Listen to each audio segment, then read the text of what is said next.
Yeah, get into it.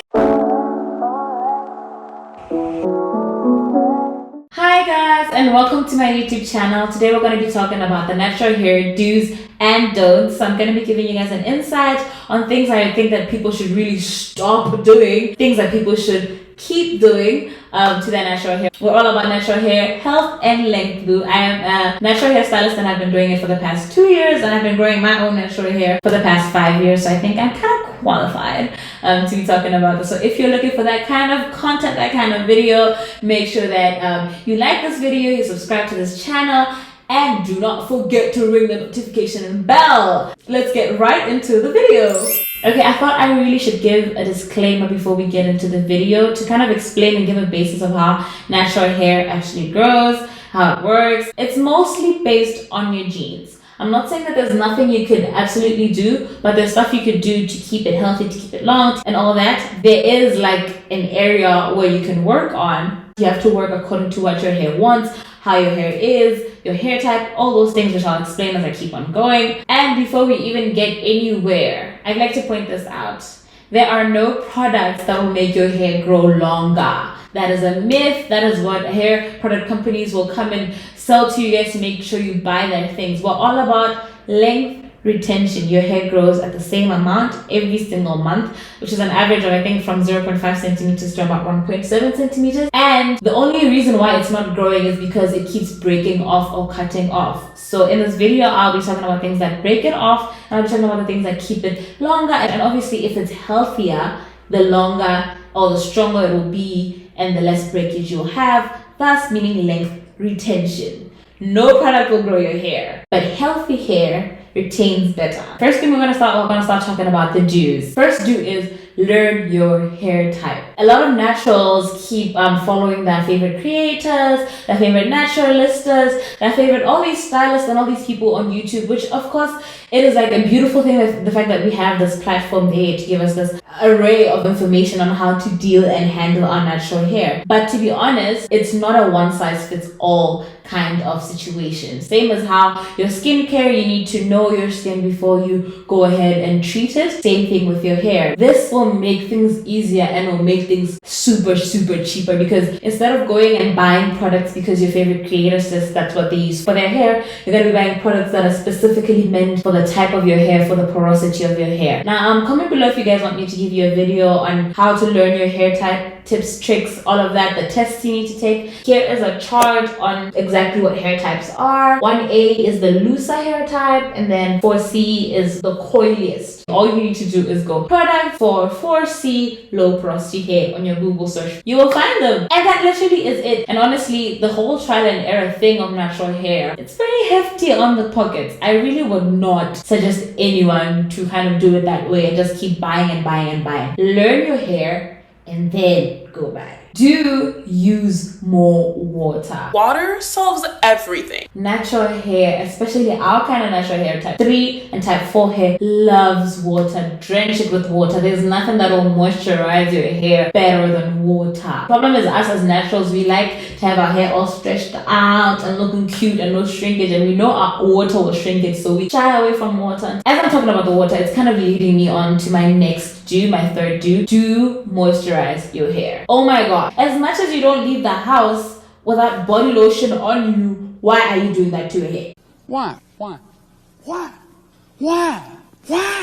aren't you moisturizing your hair? Your hair needs moisture just like any other body part in your body. My advice, according to the frequency to moisturize your hair, is maybe fortnight. But if you're going to be doing it fortnightly, you kind of have to wash your hair more frequently. But maybe you could do it like say 2 or 3 times a week, just depending on your hair type too. That also matters, your hair type. High porosity hair tends to need to be moisturized a lot more over low porosity hair. And I know like when someone says moisturize your hair every 2 days, it seems kind of overwhelming, especially if you're like a new natural. So my suggestion to people is always get a spray bottle and just just mix everything in. Like mix your oil in there, mix your liquid in there, add water, add your cream, and then in the morning when you're about to leave for work or whatever, you just and then you're out the door. Do wear a silk bonnet. Do protect your hair when you sleep. When you're in the house and you're not going anywhere. Like I swear that's the best thing you could possibly do for your hair. And make sure that it is of silk or satin type of consistency. I would recommend either getting a durag, a silk bonnet, a silk scarf, or even a silk pillowcase. It depends on you and Vele what you think would work best for you. It helps so that you don't have to constantly re-moisturize it, so it saves you a lot of product, meaning you don't have to spend a lot of money monthly. The next do is do be patient. Like I said in the beginning, hair grows at the same rate and it takes time, but it takes time. Enjoy your hair while it's still short. As much as the time is long, yes, it is short-lived and you will miss it once you get to a certain length. I'm not bashing other YouTubers, but be aware. If someone has transitioned to being a natural and someone cut their hair bald, the growth rate won't be the same. If I transitioned, I'd probably have like 6 or 7 months or a year growth of natural hair and I'm just cutting off the ends. And someone who starts bald, it's completely different. So make sure that you find that out before you start feeling bad about your hair. This one might be here, might not be what you want to hear.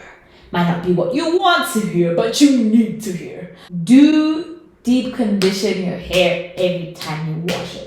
You don't buy shampoo without conditioner. You don't use shampoo without conditioner. If you have type 4 hair or type 3 hair, you need to condition your hair like all the time, because that is how you regain moisture in your hair. Our hair, 4C, type 3C, is more delicate and more prone to damage. So if you don't moisturize it, it can break very, very easily. Okay, so now we're going to be moving on to the don'ts, the things I'm like, no. If you're doing them now, cut them out. Please don't plait high tension hairstyles. I feel like the main misconception about hair loss or balding or your receding hairline amongst women in Africa or in Botswana generally is attributed to wigs. That doesn't make no sense. My man. In which I feel like it's not wigs, it's because body braids, body carrots, and then we plait our edges. They're very soft and they're very delicate and you need to protect them because that is your hairline. Sis. If let's say you bail it to a salon or a hairstylist or whatever, you're gonna come out of there 10 years later with a hairline that's back here and all you'll be doing is just wearing wigs forever because I want a hairline in the beginning. And it's been ruined from years and years of doing high tension hairstyles. And I do understand the fact that it looks nice and also it lasts longer, but I'm telling you now, it is not worth the pain, it is not worth the hair loss, it is not worth the no hair growth. So make sure you have a conversation with your hairstylist about how they treat your hair and how they plait it. The next don't, I think, is kind of in line with the whole don't plait your hair too tight. Don't comb your hair too much, which might be an unpopular opinion because most hairstylists or naturalistas or YouTubers are all about get your hair all detangled, which is great, good. It's really not necessary to do that all the time. Hair is different, people's scalps are also different. One, there's a lot of people who are tender-headed and are so unaware of the fact that they're tender-headed. I have a lot of people going, my hair is really thin, but sometimes it's not that your hair is thin genetically, it's just that because you're tender-headed, every time that hairstyle is braided onto your hair, you lose a lot of hair and your hair ends up to look like thin when it could have been really, really thick. Same thing applies to combing your hair. If you comb your hair less frequently and you do protective styles that are not too tight, you have less breakage and then you have thicker, fuller, longer hair. Don't bleach or dye your hair consecutively. I'm Michael Jordan. Stop it. Get some help. I know it's nice to rock green this month and then rock orange the next month and rock purple the next and then bleach it again and then rock pink. It is honestly a great look, but I'm just saying there's so many other ways to achieve that. You can buy temporary hair wax that honestly will not destroy your hair in any kind of way. Just don't chemically alter your hair. I think chemical damage also leads me to our next don't. Don't blow dry your hair more than 4 times a year. Don't do it.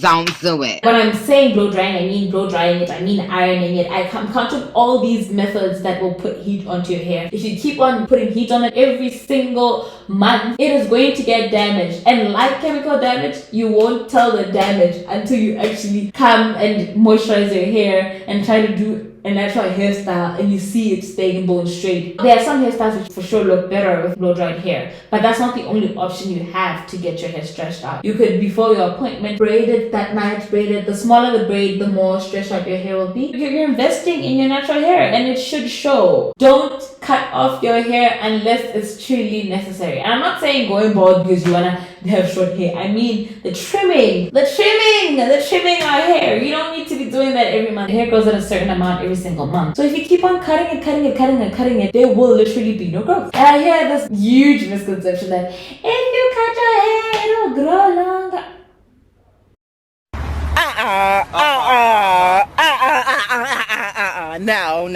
No, it will not. It'll grow at the same exact rate as it was before, but you just lost a whole amount of new growth. You do not need to be doing it periodically. If literally your hair is healthy, it's fine. Do not cut it. Comment below if you want me to expand on any of these things, because I am so tired of people trying to lie to people to get them to buy their products or lie to them with techniques that don't work. So this is me talking about with 2 years of experience dealing with hair that's not my own and 5 years of experience of dealing with hair that is on my head. That, you know what, these are all the things that I feel like Botswana are doing right or doing wrong when it comes to natural hair. Incorporate all these things or stop doing some of these things and your hair will flourish, I swear. If you've watched this video this far, thank you so much. I love you.